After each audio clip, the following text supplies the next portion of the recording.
नमस्कार, मेरा नाम डॉक्टर अभिनव चड्ढा है।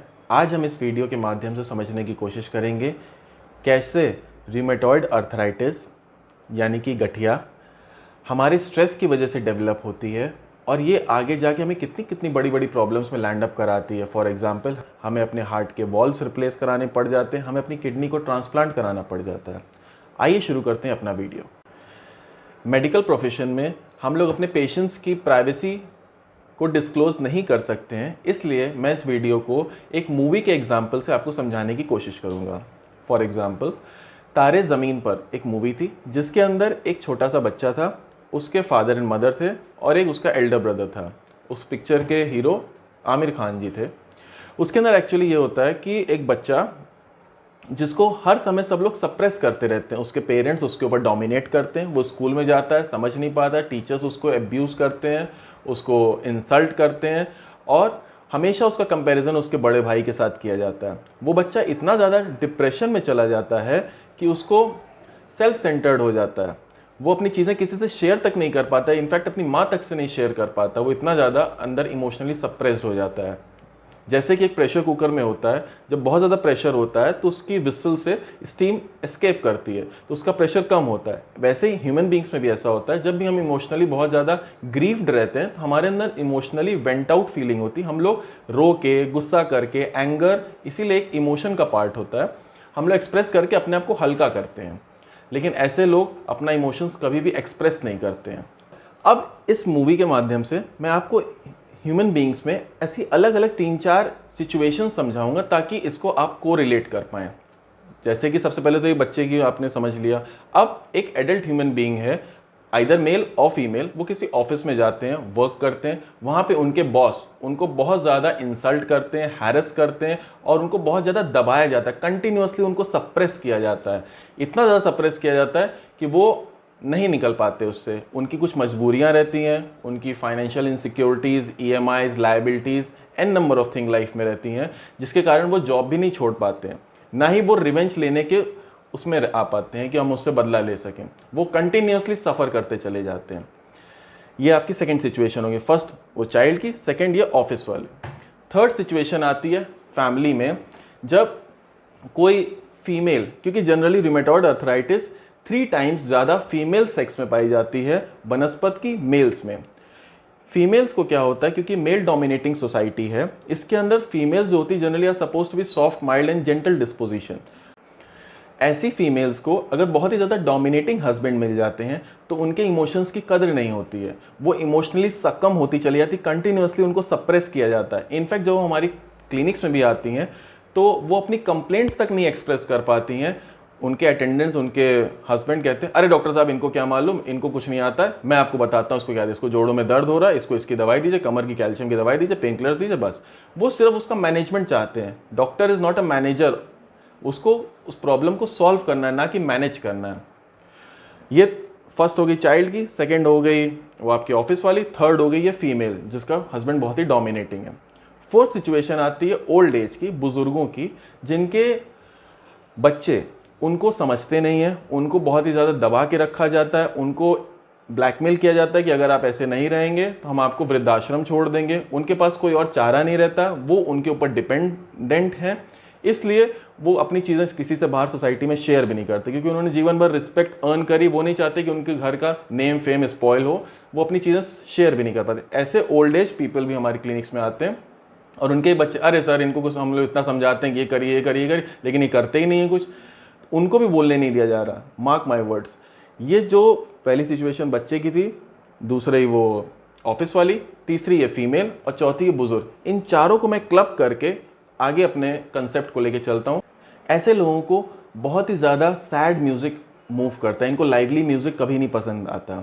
ऐसे लोगों को ड्रीम्स भी नहीं आते, क्योंकि उनके अंदर इमोशंस रह ही नहीं गए, तो उनको ड्रीम्स भी क्या रह जाएंगे। उनको सिर्फ अपनी लाइफ किसी तरह बोझ लगती रहती है, वो उसी को काटते हैं। अब चूंकि ये पेशेंट्स अपनी फीलिंग तो शेयर कर नहीं पा रहे हैं, बाहर भी नहीं, तो इनकी बॉडी ही इनके लिए सिग्नल्स बाहर निकालती हैं जो हम फिजिशियंस को पकड़ना चाहिए।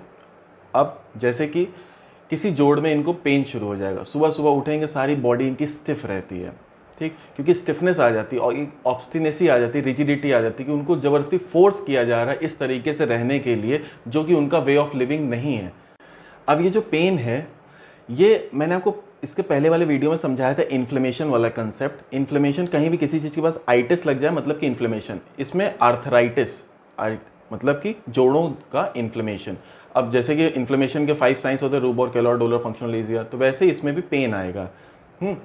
अब आर्थराइटिस आया, अब हम सब मेडिकल प्रोफेशन, चाहे एलोपैथिक हो, होम्योपैथिक हो, आयुर्वेदिक हो, सबको एक ही बुक्स पढ़ाई जाती, एक ही जैसी। मैं नाम भी बता सकता हूँ, हैरिसन, डेविडसन, एपीआई, ये वर्ल्ड वाइड यही लगभग मोटा मोटा यही बुक, क्योंकि बीमारियाँ तो सेम है, हर जगह यही बीमारियाँ हैं, तो ये बीमारियों की ही किताब है, इसमें सेम चीज़ें पढ़ाई जाती हैं। अब इसमें रूमेटॉइड अर्थराइटिस की डेफिनेशन में सबसे पहली लाइन जो इसमें लिखी है वो ये है, it is a chronic immuno inflammatory systemic disorder. मतलब क्रॉनिक मतलब पुरानी, इम्यूनो मतलब आपके इम्यून सिस्टम से जनरेटेड, इन्फ्लेमेटरी मतलब इन्फ्लेमेशन आ जाता है आपके जोड़ों में, और सिस्टमिक मतलब पूरे सिस्टम में, आपकी बॉडी के हर जगह ये फैल जाती है। ठीक, अब इस बीमारी को समझते हैं, इसका ट्रीटमेंट होता कैसे, एलोपैथिक मोड ऑफ ट्रीटमेंट। सबसे पहले जब इम्यूनो इन्फ्लेमेटरी यानी कि इम्यून सिस्टम को हमें, इसमें आपका इम्यून सिस्टम ही आपको नुकसान पहुंचा रहा है, आप ही की चीज़ें, आप ही के लोग हैं जिन पे आप डिपेंड करते हैं, वही आपको नुकसान पहुंचा रहे हैं, मतलब आप ही का इम्यून सिस्टम हुआ, वो आपके सिस्टम को जाके इन्फ्लेम कर रहा है। यानी कि हम इम्यूनोसप्रेसेंट दवाइयाँ देते हैं। इम्यूनोसप्रेसेंट्स क्या आती हैं, जनरली स्टेरॉइड्स इसमें आते हैं सबसे ज़्यादा। दूसरे एंटी इन्फ्लेमेटरी, इन्फ्लेमेशन आ रहा है इस बीमारी के अंदर, तो एंटी इन्फ्लेमेटरी यानी कि नॉन स्टेरॉइडल, एक तो स्टेरॉइडल बेस की दवाई होगी, एक होगी non steroidal anti inflammatory drugs, यानी कि आसान भाषा में पेन किलर्स। तो पेन किलर्स और स्टेरॉइड, ये दो तरीके का लाइन ऑफ ट्रीटमेंट आ जाता है एलोपैथिक के अंदर। मैं ये नहीं कह रहा कि ये ट्रीटमेंट गलत है, ट्रीटमेंट सही है, शुरुआत में यही होना भी चाहिए, लेकिन ये ट्रीटमेंट शॉर्ट टर्म का होना चाहिए, जब पेशेंट को सिर्फ रिलीफ देना है। ये शॉर्ट टर्म क्यों होना चाहिए ये मैं एक्सप्लेन करता हूँ। क्योंकि बार बार वो बंदा घर में भी दबाया जा रहा है, ऑफिस में भी दबाया जा रहा है, बच्चे भी उसको दबा रहे हैं, बड़े भी उसको दबा रहे हैं, उसका वो ऑलरेडी सप्रेस्ड फॉर्म में ही है वो पेशेंट। अब जब वो फिजिशियन के पास आया तो उसकी बीमारी को भी दबाया जा रहा है, उसके पेन को दबाया जा रहा है, उसको दर्द, ताकि उसको आराम मिल सके, क्योंकि पेन उसको तकलीफ पहुंचा रहा है, उसको डेली रूटीन वर्क में उसको मदद नहीं कर रहा है।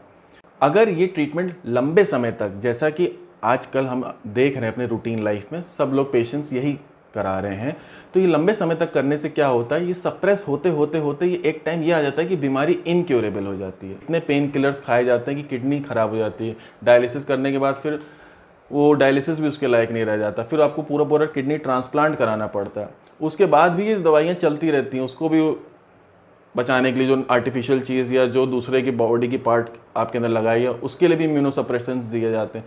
तो ये बीमारी अंदर धीरे धीरे प्रोग्रेस करती चली, जो बाहर जोड़ों पे थी उसको आपने अंदर सिस्टमिक ऑर्गन्स पे पहुंचा दिया, और इसके बाद वो और मोर वाइटल ऑर्गन्स पे, हार्ट पे जाके वो रिमेटिक हार्ट कॉज करती है, जिसके अंदर पूरे पूरे वॉल्स प्रोलैप्स कर जाते हैं, तो वो लाइफ थ्रेटनिंग कॉम्प्लिकेशन में पहुंच जाता है पेशेंट। फिर आप वॉल्स भी बदलवाते हैं, उसके बाद भी जो आर्टिफिशियल चीज़ लगती है वो सिर्फ 5 या 10 साल की उसकी लाइफ रहती है, और फिर आपकी बॉडी ऐसी रहती है कि ऑपरेशन भी नहीं हो सकता। मतलब आपकी क्वालिटी ऑफ लाइफ धीरे धीरे घटती चली जाती है। अब मैं आपको इसमें एक दो छोटे छोटे पॉइंट्स बताऊंगा, जो कि मुझे आगे इस कंसेप्ट को आपको समझाने में और बेहतर तरीके से समझा पाऊंगा। फर्स्टली, पेशेंट को हम पेशेंट क्यों कहते हैं? The term patient comes from patience. Patience मतलब धैर्य। पेशेंट को हमेशा धैर्यपूर्वक अपने डॉक्टर पे विश्वास करते हुए इलाज कराना चाहिए, हड़बड़ाहट में नहीं कराना चाहिए। क्यों? ये सेकंड पॉइंट में समझा रहा हूँ। हम लोग को एक टर्म आता है टैक्स का, GST, goods and service tax. मतलब कुछ लोग बिजनेस करते हैं तो वो लोग गुड्स सेल करते हैं, कुछ लोग अपनी सर्विसेज सेल करते हैं। गुड्स कैसे? कपड़ा खरीदने जाते हैं आप, कार खरीदने जाते हैं, बाइक खरीदने, कोई भी ऑब्जेक्ट आप जब खरीदते हैं तो उसको गुड्स कहते हैं। सर्विसेज कहाँ कहाँ होती हैं? कोई टीचर आपको पढ़ा रहा है वो अपनी सर्विस दे रहा है, कोई डॉक्टर आपको देख रहा है वो अपनी सर्विस दे रहा है, कहीं सैलून में आप जा रहे हैं तो वो आपको सर्विस दे रहा है अपनी। ठीक, तो जब भी आप सर्विस अपनी लेने जाते हैं तो वहाँ कभी भी हड़बड़ाना नहीं चाहिए। जैसे आप अपनी कार को सर्विस सेंटर पे लेके गए तो आप कभी ये नहीं कहते कि भैया मुझे 5 मिनट में कर दो। कभी भी अपने सैलून में आप ये नहीं कहते कि भैया 2 मिनट में बाल काटो, दाढ़ी बनाओ, क्योंकि आप जानते हैं कि इसमें आराम का काम है, इसमें आराम से होना चाहिए, गड़बड़ी ना हो जाए। तो फिर आप लोग डॉक्टर के पास जाते हैं तो इतनी हड़बड़ हड़बड़ में क्यों रहते हैं, जल्दी जल्दी हो जाए।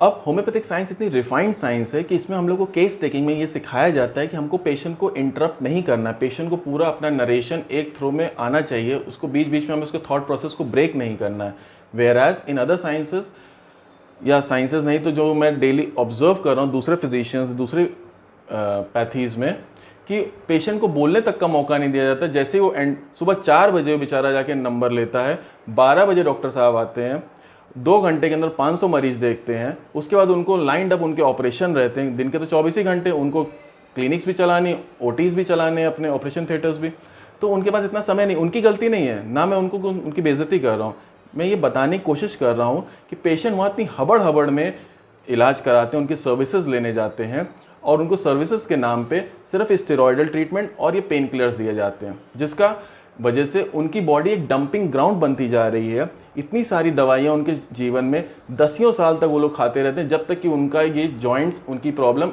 इन रिपेयरेबल हो जाती हैं। फिर वो होम्योपैथी, ऑल्टरनेटिव साइंसेज में तब तक आने में लेट हो जाता है। मेरा इस वीडियो को बनाने के पीछे यही मोटिव है, ताकि मैं जनरल पब्लिक को अवेयर कर सकूं कि होम्योपैथिक में अगर आप वो पहले ही वो सिचुएशंस, वो चाइल्ड वाली, वो ऑफिस वाली, वो फीमेल वाली जो कि उसका डोमिनेटिंग हस्बैंड था, या वो जीडियाट्रिक ओल्ड पीपल वाली, अगर वही चारों सिचुएशंस अगर आपके अगल बगल हैं तो उनको लेके आइए, क्योंकि ये लोग इतने ज़्यादा मेंटली, इमोशनली सप्रेस्ड हो चुके हैं, ये खुद भी नहीं जानते कि ये इस प्रॉब्लम में आगे जाके लैंड अप करें, अभी सफ़र करते हुए अपना जीवन वो व्यतीत कर रहे हैं। इस वीडियो के माध्यम से सबके साथ सबको एक रिक्वेस्ट करना चाहता हूं कि हम लोग को एक अम्ब्रेला के नीचे आके एक साथ काम करना चाहिए। जैसे केस टेकिंग हम लोग पेशेंट्स की करते हैं, वैसे केसेस जजेस भी करते हैं। एक कल्प्रिट के लिए पूरी बेंच ऑफ जजेस बैठाए जाते हैं, तो ऐसा क्यों नहीं होता कि एक पेशेंट के लिए एक बेंच ऑफ डॉक्टर्स बैठाए जाएं, जिसमें एलोपैथिक भी रहे, होम्योपैथिक भी रहे, आयुर्वेदिक भी, फिजियोथेरेपिस्ट भी, and dietitian, nutritionist and social counsellors. इसमें यह फ़ायदा होगा कि सब लोग एक्सपर्ट जो बैठेंगे, जब वो केस आ रहा है तो सब लोग अपना अपना एरिया ऑफ इंटरेस्ट चुनेंगे और फिर एक लाइन ऑफ ट्रीटमेंट डिसाइड होगा कि हाँ, इसको स्टेरॉइड से पेन किलर्स 3 दिन के लिए जाने, फिर अगले 1 हफ्ते 10-15 दिन के लिए उसकी होम्योपैथिक दवाइयाँ चल रही, फिर इसको योगा के लिए भी प्रिपेयर किया जाएगा, इसकी फिजियोथेरेपी भी कराई जाएगी, इसकी डाइट भी कंट्रोल करी जाएगी, और उसकी जो मेंटली डिप्रेशन में अगर वो है तो उसकी काउंसलिंग भी करी जाएगी। जो मुझे समझ में आता है कि हेल्थ केयर प्रोफेशन कैसे चलना चाहिए, वो जो मैंने लाइफ से सीखा है, एक रिले रेस की तरह। जैसे कि एक रेस होती है जिसमें एक आदमी स्टिक लेके दौड़ता है, कुछ दूर वो दौड़ता है, कुछ दूर दूसरा लड़का दौड़ता है, कुछ दूर दूसरा, इस तरीके से वो अपनी फिनिशिंग लाइन तक पहुंचता है। एक अकेला आदमी पूरा पहाड़ नहीं जोत सकता। हम लोग को अपने ईगोज को एसाइड करके सबको साथ मिलके हेल्थ इंडस्ट्री, जो कि आजकल की एक सबसे ब्लूम बिजनेस है, इसके अंदर सब पेशेंट्स को डराया जाता है।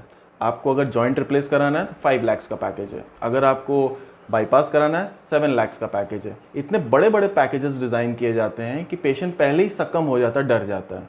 इसलिए वहीं पे एक सेल्स पर्सन बैठा रहता है ताकि वो अपनी पॉलिसीज़ बेच सके, ताकि आप हेल्थ इंश्योरेंस खरीदें, क्योंकि उनको पता है कि पेशेंट जो इतनी सारी EMIs पे अपना जीवन बिता रहे हैं, वो एक साथ पे इतना बड़ा बड़ा ऑपरेशंस नहीं अफोर्ड कर पाएंगे। इसीलिए उनसे थोड़ा थोड़ा करके एक क्यूमुलेटिव पूल तैयार किया जाता है इन कॉर्पोरेट्स में।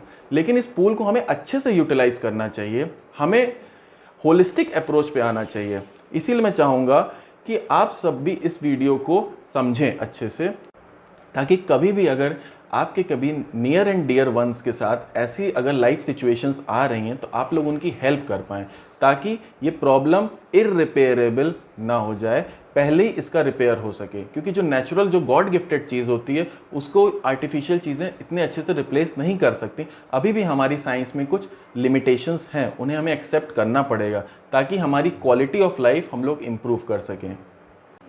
लास्टली अब मैं इस वीडियो को सम अप करता हूँ कि अगर ऐसी कोई भी लाइफ सिचुएशंस आ रही हैं किसी के भी आपके नियर एंड डियर वंस में, तो उनको किसी क्वालिफाइड होम्योपैथिक फिजिशियंस के पास लाइए और जल्दी से जल्दी लाइए, ताकि इररिपेयरेबल डैमेज होने से पहले उनको ठीक किया जा सके।